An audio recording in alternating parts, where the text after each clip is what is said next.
नमस्कार, welcome to money group and मैं हूँ चिन्मय नंदा। निफ्टी में आज गैप डाउन पे ओपनिंग हुआ और अगर आप देखते हैं तो निफ्टी में आज करीब 18,000 का जो लेवल था उस लेवल को तोड़ के कुछ वक्त के लिए नीचे की तरफ ही ट्रेड करता रहा। लेकिन अगर आप क्लोजिंग के टाइम पे देखें तो वहाँ पर निफ्टी ने 18,000 को क्रॉस करते हुए करीब 18,030 के आसपास कहीं पर आके क्लोजिंग दे दिया है। अगर हम आज निफ्टी का मूवमेंट का बात करें तो निफ्टी में पहले ही 15 मिनट में एक गैप डाउन ओपनिंग होने के बाद एक पुलिंग देखने को मिला था ऊपर की तरफ, लेकिन वहाँ से फिर से सेलिंग प्रेशर देखने को मिला और दिन के शुरुआत से ही निफ्टी में आज एक हमें सेलिंग प्रेशर के साथ नेगेटिव में क्लोजिंग हो गया है। कल जैसे मैं पिछले बता रहा था, नीचे की तरफ 18,000 निफ्टी के लिए एक स्ट्रॉन्ग सपोर्ट बन सकता है और ऊपर की तरफ 18,250 के आसपास कहीं पर उसको एक रेजिस्टेंस मिल सकता है। ठीक उसी तरह ही 18,000 को एक स्ट्रॉन्ग सपोर्ट के मिला, जहाँ पर आप अगर आप देख सकते हैं तो यहाँ पर भी निफ्टी में एक फ्रेश बाइंग पोजीशन ओपनिंग हुआ था। उसके बाद यहाँ पर भी जब गैप डाउन पे मार्केट ओपनिंग हुआ था, यहाँ पर भी ठीक उसी लेवल पे ही मार्केट में फिर से एक पुल बैक देखने को मिला और आज जब मार्केट में गैप डाउन ओपनिंग होने के बाद धीरे-धीरे निफ्टी पे 18,000 के लेवल तक आ गया, तो वहाँ से भी फिर से सेकंड हाफ में एक बाइंग प्रेशर देखने को मिला है। यहाँ पर भी आप थोड़ा गौर कीजिए, यहाँ पर भी 3 बजे के बाद यहाँ पर एक बाइंग हैपनिंग हुआ था। यहाँ पर भी 3 बजे के बाद एक बाइंग हैपनिंग हुआ था। बस ये ट्रेडिंग सेक्शन में एक बाइंग हैपनिंग नहीं हुआ था 3 बजे के बाद, और यहाँ पर भी अगर आप देखें 3 बजे के बाद एक बाइंग हैपनिंग हुआ था और यहाँ पर भी एक बाइंग हैपनिंग हुआ था।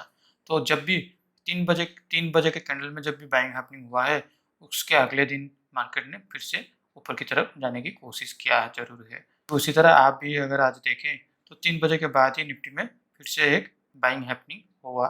तो हमें कल फिर से एक अपसाइड की तरफ मूवमेंट देखने को मिल सकता है, या फिर हमें एक साइडवाइज में मूवमेंट देखने को मिल सकता है, जहाँ पर नीचे की तरफ 18,000 का लेवल होगा और ऊपर की तरफ 18,100 18,150 के आसपास कहीं पर मूवमेंट होने का चांसेस बहुत ज़्यादा बढ़ जाता है। और जब तक निफ्टी में ये जो रेंज है, इस रेंज के अंदर ही ट्रेड कर रहा है, तो निफ्टी का कोई भी एक तरफ का डायरेक्शन हम कंक्लूड भी जस्टिफाइड नहीं कर पाएंगे, ताकि निफ्टी अब कहीं पर भी मूव कर सकता है, क्योंकि ऊपर की तरफ 18,250 में उसको एक रेजिस्टेंस फेस हो रहा है, तो नीचे की तरफ 18,000 का लेवल उसको एक स्ट्रॉन्ग सपोर्ट दे रहा है।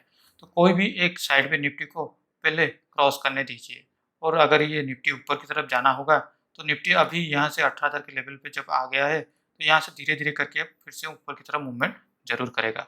और अगर निफ्टी को नीचे की तरफ जाना है तो इमीडिएट बेसिस पे आपका जो लेवल है 17,800 का, ये जो गैप पेंडिंग हुआ है, ये गैप के फुलफिल करने के लिए निफ्टी में ज़रूर सेलर्स ट्राई करेंगे। अब चलते हैं डे चार्ट की ओर। मैंने कल अपने वीडियो में यही बताया था कि निफ्टी में अगर यहाँ से फिर से ऊपर की तरफ अगर जाना है, तो ये जो कैंडल है, आज कल जो कैंडल फॉर्मेशन हुआ था नेगेटिव कैंडल, उस कैंडल के नीचे निफ्टी को अभी क्लोजिंग नहीं देना चाहिए। लेकिन आज निफ्टी में एक डोजी पैटर्न क्रिएट हो गया है, क्योंकि कोई भी एक क्लियर इंडिकेशन नहीं दे रहा है कि निफ्टी कहाँ जाएगा, ऊपर की तरफ जाएगा या नीचे की तरफ आएगा। तो इसलिए कल ट्रेडिंग में हमें थोड़ा कॉशियस रहना चाहिए, क्योंकि कोई भी एक साइड हमें देखने को मिल सकता है। तो अब चलते हैं हमारे पोजीशन की ओर। आज मैंने हमारी पोजीशन में चेंजेस किया हुआ हूँ।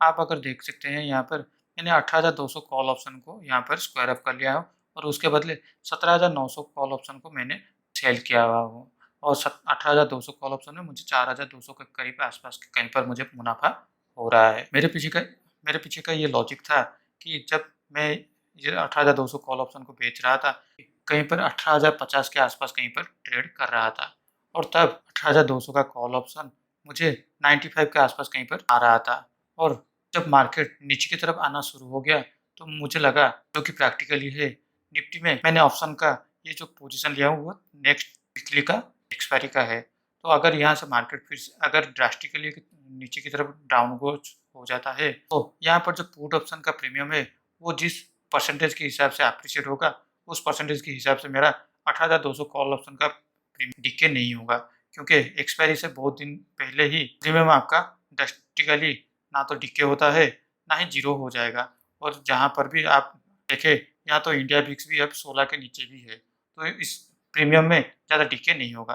तो ज़्यादा प्रीमियम का डिके अगर मुझे मिलना होगा, तो मुझे थोड़ा इन द मनी पोजीशन में जाना होगा। तो इसलिए मैंने देखा कि उस वक्त पे 18,250 का पुट ऑप्शन जिस प्राइस में चल रहा था, उस प्राइस में नीचे की तरफ कॉल ऑप्शन में कौन सा स्ट्राइक प्राइस का प्रीमियम चल रहा है। तो उस वक्त करीब 17,900 का प्रीमियम 260 में चल रहा था, तो 17,850 का कॉल ऑप्शन का प्रीमियम करीब 220 के आसपास कहीं चल रहा था। लेकिन 850 का मेरा यही एक्सपीरियंस रहा है, कभी भी अगर मैं या फिर आप ये जो बीच का जो स्ट्राइक प्राइस होता है जैसे 150, 250, 350, स्ट्राइक प्राइस में जो उतना लिक्विडिटी नहीं रहता है कि वो धंधा में चला आता है। तो इसलिए मैंने 17,900 कॉल ऑप्शन को सेल करने का ठीक समझा। तो आज के लिए इस वीडियो में बस इतना ही। अगर वीडियो अच्छा लगा हो तो इस वीडियो को लाइक शेयर करके हमें मोटिवेट कीजिए। पर्सनल फाइनेंस शेयर ट्रेडिंग के नॉलेज के लिए हमारे इस चैनल को सब्सक्राइब करना ना भूलें। Thank you for watching my video.